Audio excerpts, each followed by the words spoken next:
Well, hello and welcome to episode 4 of In Sync. In this episode, we'll be talking about aligned expression. Now, in the last 2 episodes, we talked a lot about your inner architecture and synchronicity-based navigation. And I've mentioned how when these two are working together, what naturally emerges as a capability in your life, what you're capable of, is this emergence of your natural aligned expression, aligning your true identity so that you can express what is truly you into the world. So why does expression matter? Why would I have this focus on that for this episode and as a core component of the OS? Well, it's because when you really think about it, as we go through life, we're always expressing who we are in all these various domains and contexts, different contexts in our lives.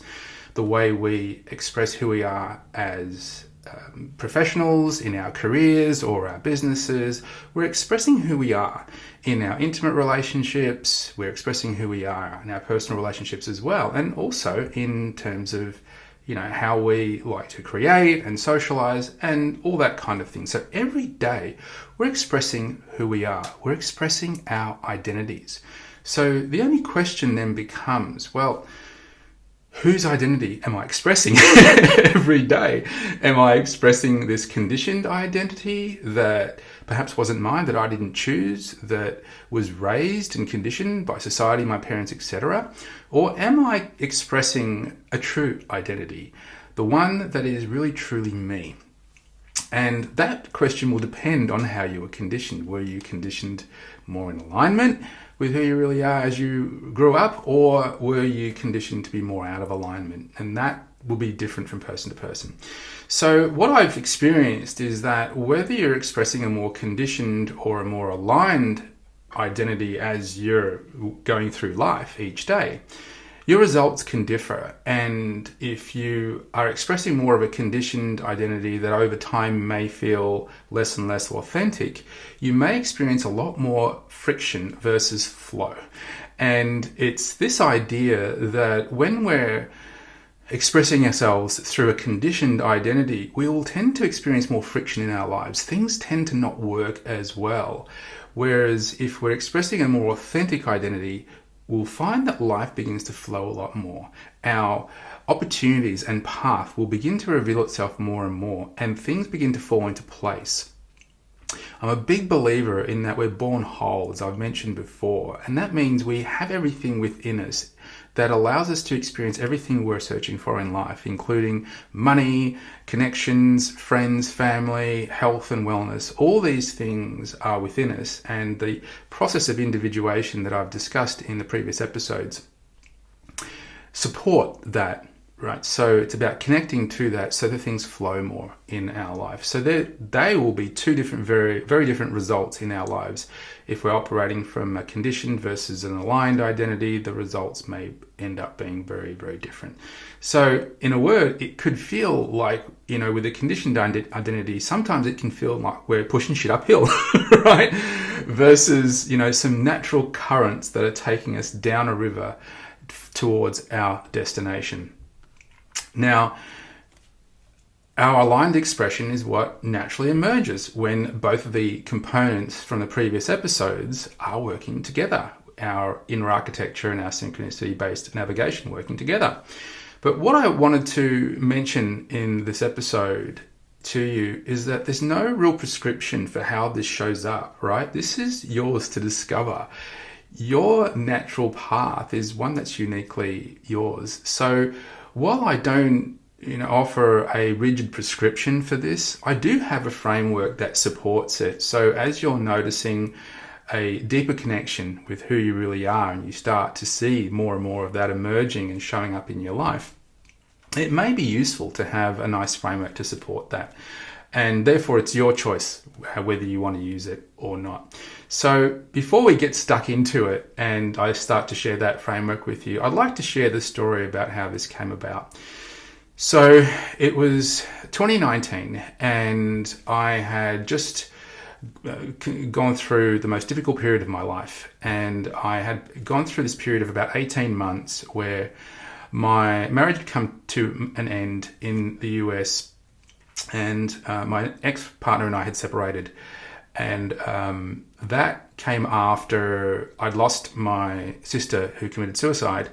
And that was about a year or so after my dad had passed away. So that sequence of events of losing dad, then losing my baby sister, who was my god sister, but she lost her father when she was a year old. So my dad fulfilled his role as godfather, and she came to live with us. And all of a sudden I had this baby sister, and we connected and bonded and really felt like brother and sister. So when she committed suicide just a year after losing dad, then it certainly felt like I'd lost a sister. And then several months after that, my ex and I separated, and I left the US and returned back to Australia back in 2019.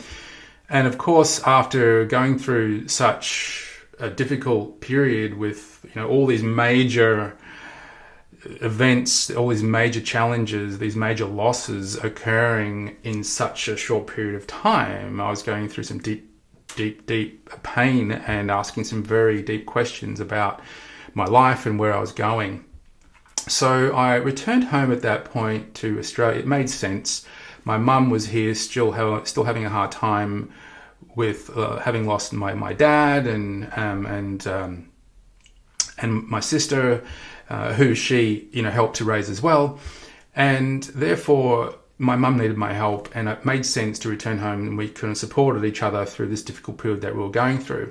So I was going through this period of deep reflection on my life, and I knew at that point that the answer to moving forward, the way for me to move forward, was to tap into the personal development that I'd spent many years of my life learning all about, but really applying it now in a much deeper way than I ever had before. Because I'd hit rock bottom, and this was the real opportunity to apply the work. I'd applied it in various different stages in my life to make more money and, improve relationships, things like that, but never to dig myself out of such a hole. So I knew at this point that this was all I had, and this was all I knew. And then I felt like that one day that perhaps I could help people who may have been going through difficult times on how to find the way out of it. And I knew that the answer to that was personal development and spiritual development, but offering my experience of using it. And going through that process, then shortly after, we hit early 2020, and of course COVID locked the world down, and I just so happened to be living in the most lockdown city in the world at the time, which was Melbourne, Australia. And that gave me the opportunity to go even deeper into my personal development journey, and I took the opportunity to reflect, seeing as things were different out there in the world. And it was then that I started to see even more patterns between what I'd learned from the various teachers in personal development and every program that I had invested in.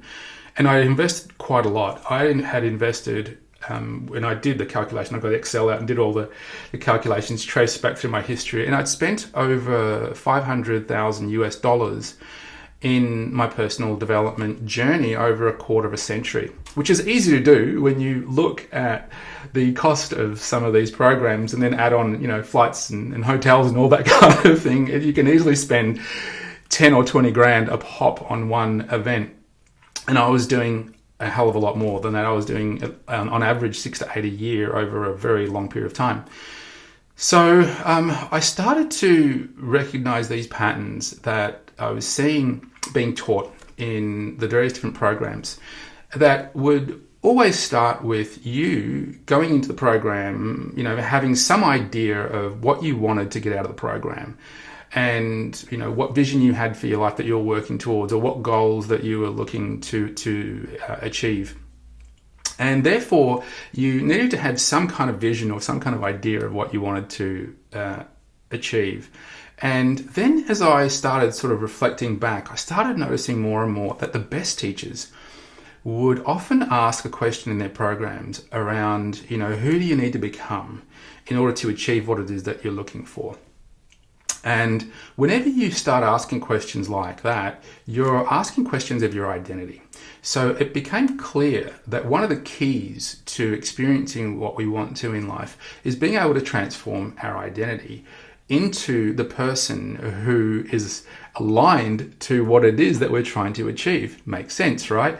Unless my identity is capable of achieving what I'm seeking, it's not likely to happen. So an identity transformation is a key to achieving whatever we want in life. And the programs would often then walk you through their frameworks or their strategies or their lessons in how to get from A to B, right? So when you were working towards achieving your goals or your visions, they would often teach you that you needed a way of getting there to, develop your identity, build certain things, put certain things in place, achieve certain outcomes in order to get there. So those patterns were beginning to emerge, and I began to discover those, and it became clearer and clearer that there are really only three core components that we need to have in place, that we need to be clear about, and that we need to focus on whenever we want to move our life in a certain direction to achieve something. And that is, we need to have a vision of that and have some clarity around what it is that we want to achieve. We need to work on developing our identity to align with that. And then we need a way of getting there, a vehicle, if you will, that can help us get there. So clarity on what we want, who we need to become in order to get there needs to be conditioned into us so that we are capable of getting there. And we need a way of getting there, a vehicle. So this became clearly to me a framework. We need a vision, but it needs to be a compelling one. And that was one of the other core things that needed to be understood here. When it comes to a vision, we can have a vision for anything, and anyone can have a vision, but is it compelling? Is the vision compelling enough to move you in that direction where you feel the stir? Because you're either going to achieve that vision out of inspiration or desperation, right? Either things are really, really bad and therefore something needs to change, or you're really inspired to work towards achieving that vision. Either way, there needs to be a level of that vision feeling compelling to move you forward. And when it comes to the identity, that identity needs to be consistently expressed, right, in order for you to move there. Because sometimes you can feel like you develop a little bit of motivation, you've been to a personal development program, you're on cloud nine, and then all of a sudden, you get back into life and the motivation subsides and things fall away, right? So this new identity that was sparked in the transformational event all of a sudden begins to wane and it drops off. So we need to get back into our lives and then condition the new identity so that it newly forms, and then the behavior, reiterates, and it becomes more and more aligned to the vision. And now things start moving and results start happening on a consistent basis, right?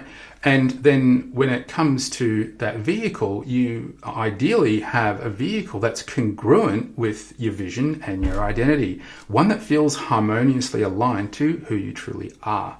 And that's something that you find or you build throughout your journey as you go through life.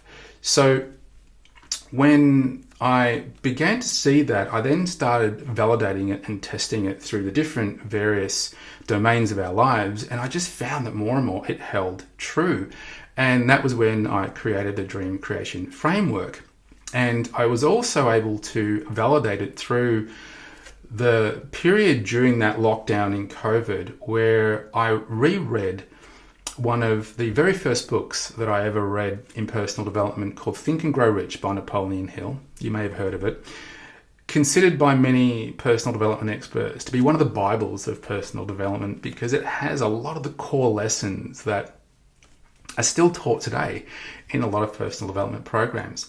And as I was going through and rereading that, of course, reading it sort of 20, 25 years later, I started to see things differently, and I started to see that each of the chapters fell into one of those three core areas of what I just described of my framework.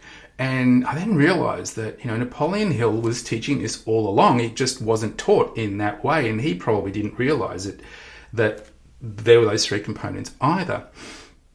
So it wasn't something that I consciously designed. It was something I discovered through 25 years of experience, and then, reviewing and reflecting upon my journey for a quarter of a century. So this bottom up path was really leading the way, and it led me to then deciding to write the book called Dream Creation. And I ended up writing it in about 3 weeks because I just felt it come over me, and I felt inspired to write the book.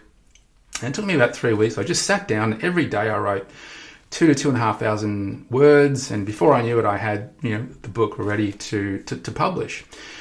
So it was this idea that this and this clarity came to me around it. So before I kind of move on, what I want to just mention about this framework is that while I can teach it linearly in the way I did there with the 3 components, they tend to work together in a way that isn't necessarily linear. So, for example, you can start working on your identity, and by working on your identity, you can actually get more clarity in your vision, or perhaps you might find that you're getting clarity of vision and you might start to see some elements of the vehicle that you want to build or find. You might see some of that coming together. So they're really designed to work in a way that's just interconnected rather than linear. So things can show up like that. But you still can, work through them in a linear way if that works for you. But that's certainly what I ended up discovering throughout the whole process.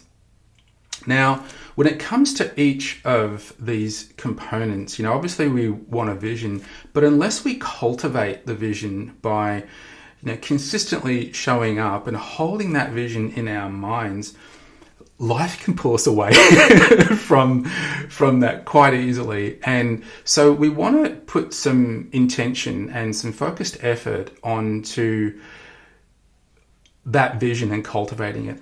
Now, you might have come across visualization as a technique that many folks in personal development often teach as a way of manifesting the life of your dreams, right? And that, can often be taught through the law of attraction, etc.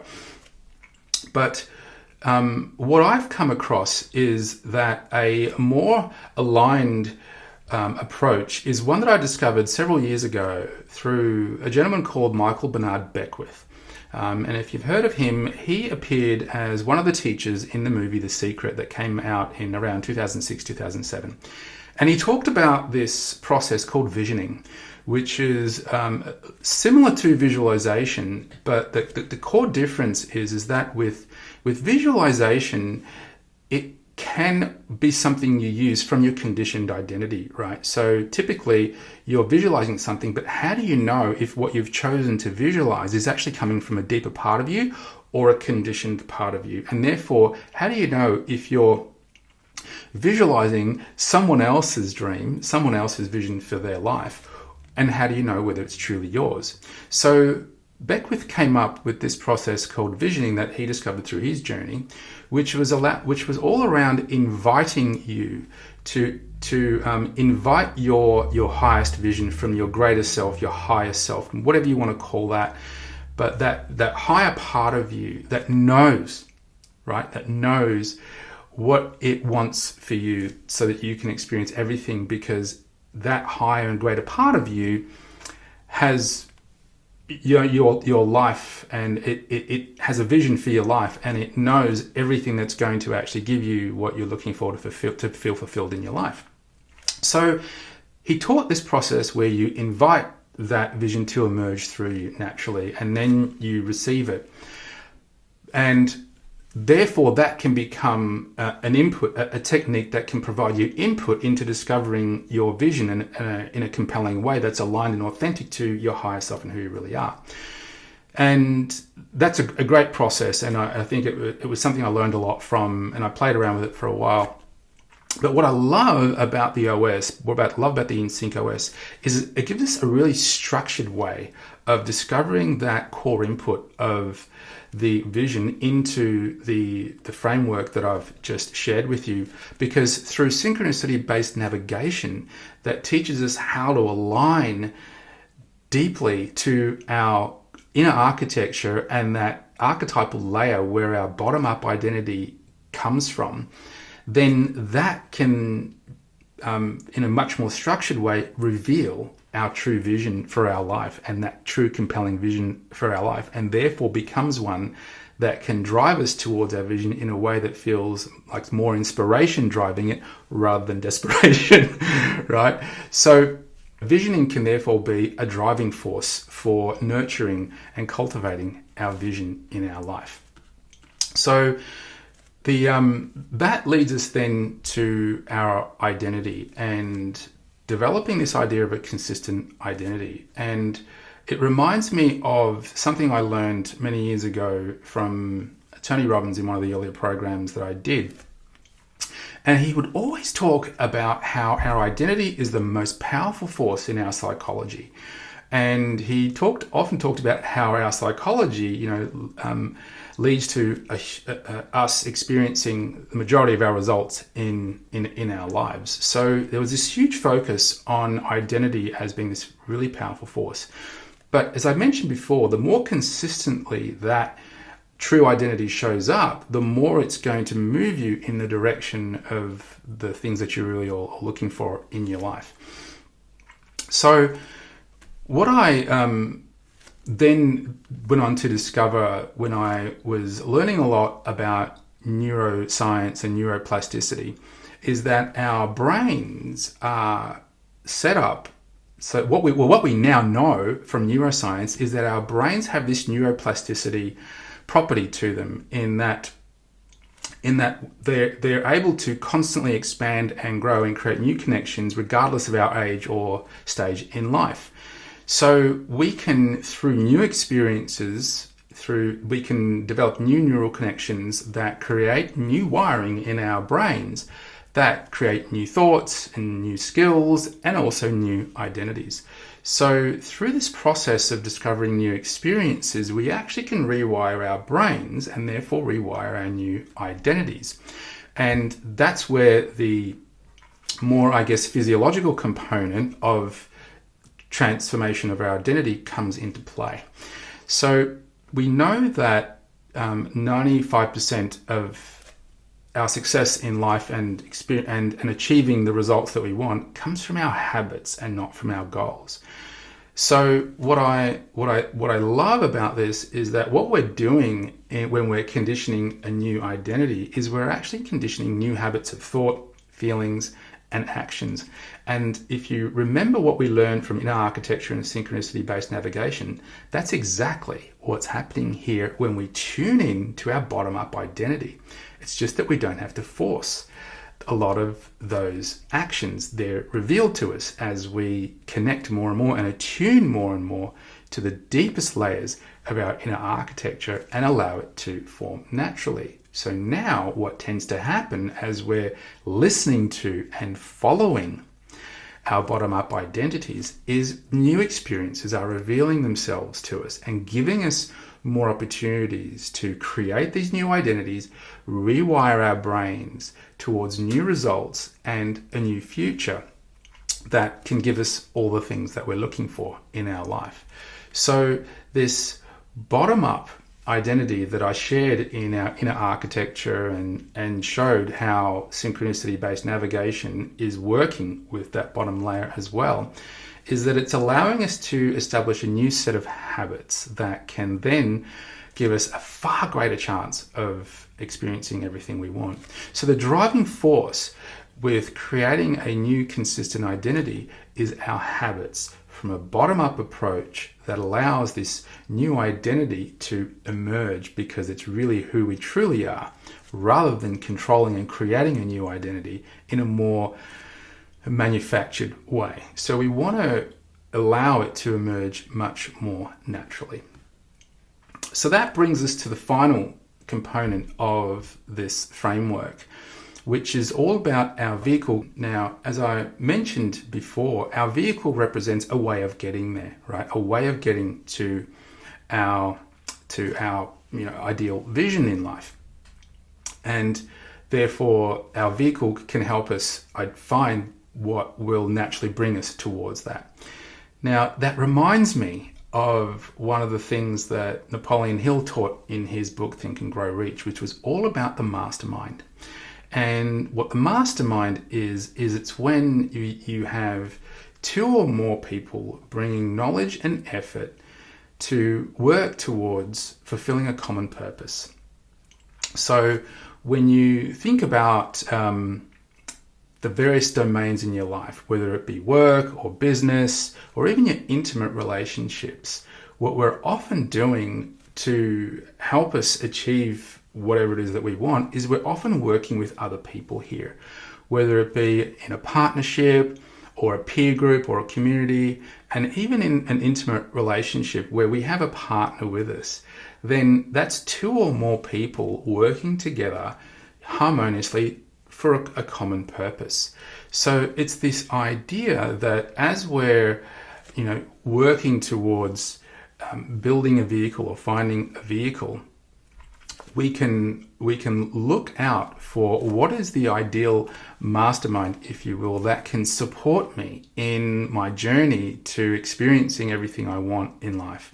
And when we're living from this bottom-up identity, that will naturally emerge. You'll naturally find people that will support you on your journey. So saying yes to that, saying yes to working with other people, and being selective around, who are the people that I'm coming across my journey that are feeling natural, that are resonating with me, right? That are resonating with my layer 2 of my inner architecture, that I feel would be supportive, that can help me with, putting knowledge and effort and decision making to support this vehicle that's representing how I'm going to get there and how I'm going to achieve the things that I want to experience in my life. So tapping into that natural guidance can lead us towards the people that can help us, so that we're not so alone and feeling like we have to do it all for ourselves, which is something that I've noticed that many of us can often feel like we have to do everything ourselves. But when we can reach out for help or invite help or embrace the help that's already there, things can tend to feel a little bit better. So our ability to connect and allow other people to support our journeys is one that I found is perhaps not something that we're all taught to embrace so much. But there's a bit more of that happening now, more than ever. But I think many of us can often feel like we've got to do a lot of it ourselves. So our framework then can become one that can feel a lot more natural, especially when we're doing it and using it from within the InSync OS. So they're the three components for this framework that I think can support your aligned expression, what we are here to discuss in this episode. So bearing in mind what I mentioned earlier, how your aligned expression shows up for you will be different from person to person, and therefore this framework is one that I think can really support you in that. And I think a good insight that I'd like to share with you as we wrap up this episode is one that came to me about a year or so ago when I was working on tapping into more of my natural individuation process of my bottom-up identity, leading and letting that lead. And remembering what I mentioned with that process of individuation, it's when the natural flow of our life is moving us to integration and wholeness, where we're looking to integrate these various parts of ourselves and our past journeys, allowing our bottom-up identity to lead, but working from a place of integration and working towards wholeness. And for me, what that meant was not rejecting this past in IT consulting that had really given me a lot of a lot of experience and a lot of new skills, but also gave me a lot of pain.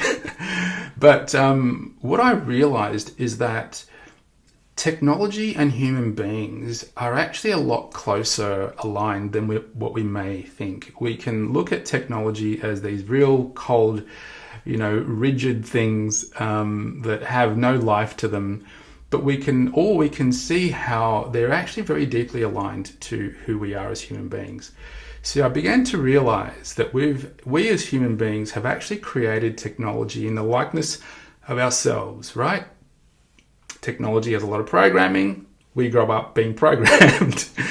And I started to see these. But what was clear to me is that after 30 years in technology, is that connectivity between systems is really important to support integration and flow of information. So it was these three sort of core concepts that I started to realize that everyone who uses technology is looking for, especially business. They're looking to increase connectivity between various systems to create integration of systems and information, and therefore to allow it to flow more freely across their various different systems to work towards improving performance and wholeness, and a wholeness of the various different systems and data. The more whole it is, the better picture we have of whatever the technology supports, and therefore we have a better idea and more clarity, and we can do more with it. And human beings operate much the same way. You speak to enough people, you'll find that we're all looking for connection, deeper connection to ourselves. That's one of the reasons why I created the InSync OS, to bring us in deeper alignment and connection with ourselves. So we're all looking for greater and greater connection. We're all looking for more wholeness through integration of these various parts of ourselves. And also, we're also looking for a lot more flow in our lives. And I see a lot more focus on trying to tap into this amazing experience called flow that can give us more and more. But what I've shared with you then is that you can see those similarities, right? IT is looking for connectivity, integration, and flow of data and systems. Human beings are looking for more connection, right? With self, others, and the world around us. We're looking for more connection, more integration of who we really are, and to work towards wholeness. And also we want more flow in our lives. So we're actually a lot more connected to technology than we actually might think. And therefore, what I was starting to realize is that technology is actually perhaps one of the most spiritual and conscious endeavors that I could have chosen. So while I was having a hard time integrating this past of my life and integrating this, because I was starting to feel like, no, this area of my life is not bringing me the level of fulfillment I want and I need, but this is what I had to experience in order to really move forward and lead from my bottom-up identity without rejecting my top-down identity that had formed in the past. And what that then allowed me to do when leading from my bottom-up identity was allow me to then express my true identity in an integrated way that then began to reinforce my identity through the psychological layer of our inner architecture. And now we begin to get this really nice flow between these various different components of the OS that's reinforcing and integrating these various different parts of myself with the bottom-up identity leading. So that was one of the things I really wanted for the InSync OS, was to support this more natural way of what I believe to be a more natural way of us aligning to our true selves, aligning to these deeper forces that are going on in our universe that are really leading us and guiding us towards everything we're looking for, towards our greater selves, towards more wholeness. And I wanted to create this operating system, this human operating system, in such a way that I could help people understand how it works, and then start doing what I've been doing now, which is building some technology, some personal technology and professional technology that can support that process as well, to of course make it a little easier for people to live and apply the InSync OS. So we've now sort of come around full circle with these first 4 episodes. We have an understanding of our inner architecture, that deeper structure inside of you that is really the blueprint to you understanding how you're made up. We have a good idea now of synchronicity, what it really means, and how we can use synchronicity-based navigation to read and trust the signals of what is emerging in our life and where our life is really leading us. And we now can understand what aligned expression means and why it's important, because it then allows us to express what naturally emerges and become true to who we really are. And therefore, we have these 3 components of one integrated system. So the InSync OS provides us with that one way of moving through our lives in greater alignment with who we really are towards greater integration and flow. So I hope you've enjoyed this episode, and that covers and rounds out the first 4 foundational episodes that I wanted to provide to folks so that you can have that important grounding before I start getting into some of the other elements of the OS in a more deeper way. So some of the elements I've described, but also other related content. So in the subsequent episodes, I'll go into the various different items in the OS in more detail, or I'll discuss more content. So before I leave you off for this episode, I'd like to invite you to really reflect upon this episode and what I've shared with you, and perhaps have a look at, how have I been expressing myself throughout my life? Have I been doing it in a way where I'm expressing someone else's identity, or have I been expressing my true identity, my authentic identity, my bottom-up identity? And to what degree, right, of either of those? And how can I perhaps express myself in a way that's more aligned with who I really am, and therefore can lead me to everything that I'm really looking for in my life? And of course, if this resonates with you, feel free to share it with someone that you think may need it. And you can also visit my website and for more information and how you may be able to get in contact with me. If there's anything you'd like to do to understand more of this, or perhaps work one-on-one to help you work with the OS a little bit more. But I hope you've enjoyed this episode and the first 4 foundational episodes. I'll look forward to seeing you in future episodes.